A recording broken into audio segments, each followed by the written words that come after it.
मेरे अजीजों, एक बात मुझे याद आती, एक नौजवान का किरदार बड़ा अजीब था। मीलाद का दिन था 12 रबीउल अव्वल। मैं ट्रेन से उतर रहा था, एक नौजवान मुझसे कहने लगा, हजरत मैं चाहता हूँ कि आज हुजूर की बारगाह में कोई अच्छा तोहफा पेश करूँ। साहब झंडे, कुमकुमे, मिठाइयाँ सब लगा करके तो तोहफे पेश करते। उसने कहा मैं कुछ ऐसा करना चाहता हूँ, हुजूर पाक सल्लल्लाहु तआला अलैहि वसल्लम को खुश हूँ। मैं उतर रहा, अचानक ज़हन में बात आई, कहा अल्लाह के नबी के अखलाक ये थे कि वो बूढ़ों की मदद करते, उनका बोझ उठाते। मक्का में हुजूर मशहूर थे इस बात पर। हम उतर रहे हैं, देखो ट्रेन से कोई बूढ़ा उतर रहा, उसका सामान उठाकर पहुंचा दो, सुन्नत है ये भी। और आज 12 रबीउल अव्वल है, तुम हुजूर की बारगाह में खिराज अकीदत पेश। ये बात कहा और मैं गुजर गया। एक बूढ़ी औरत 2 बड़े बड़े शॉपर लेकर आ रही, उसके पास गए और कहा कि अम्मा जी मुझे दो, मैं उठा दूं। पहले तो घबराई कि तू क्यों उठाएगा, तू कुली है क्या, है मेरा सामान क्यों नहीं दूंगी, नहीं दे रही थी। और क्यों दे अजनबी को। इसने इसरार किया, अम्मा जी दे दो उठा लूंगा। कहा इतना क्यों कह रहा है बेटा, तू सामान लेके भागना है, क्या करना है। उसने साफ साफ समझा, अम्मा जी बात यह है आज 12 रबीउल अव्वल की तारीख है, हमारे प्रॉफेट मोहम्मद सल्लल्लाहु अलैहि वसल्लम का जन्मदिन है और उनकी आदत थी कि वो बूढ़े लोगों का बोझ अपने हाथ उठाते थे। मैं चाहता हूँ कि उनका अमल दोहराऊं,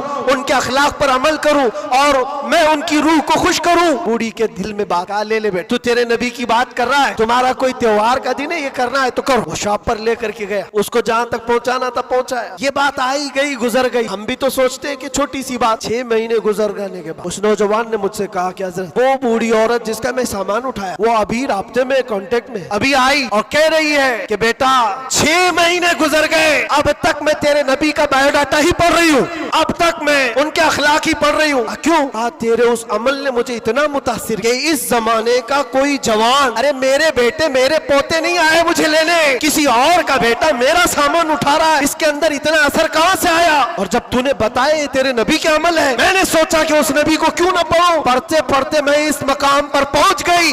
बताओ तेरा नबी कहाँ है, मैं भी जाऊं गुलामी में शामिल हो जाऊं।